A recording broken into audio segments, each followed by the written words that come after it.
রাজ্যে এসআইআর শুরুর আগে উত্তর চব্বিশ পরগনার পানিহাটি পৌরসভার 18 নম্বর ওয়ার্ডে 7,000 ভোটারের মধ্যে 210 ভুয়ো ও 60 জন মৃত বা ভুতুড়ে ভোটারের তালিকার পর্দা ফাঁস হওয়ায় রাজনৈতিক বিতর্ক তুঙ্গে।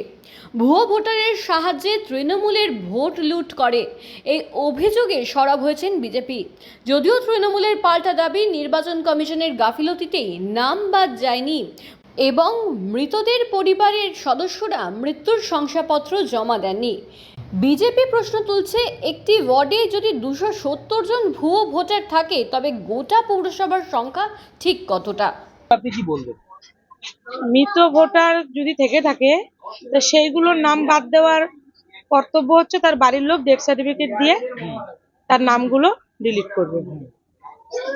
আর বাকি যদি বিজেপির কাছে কিছু প্রমাণ থাকে সেটা নির্বাচন কমিশনের কাছে দেখা। ভোটের নাম তো আমি তুলি না, আর ভোটার লিস্টও আমি তৈরি করি না, ও তো নির্বাচন কমিশন তৈরি করে। তো নির্বাচন কমিশনকে বলুক, আমাকে বলে কি হবে।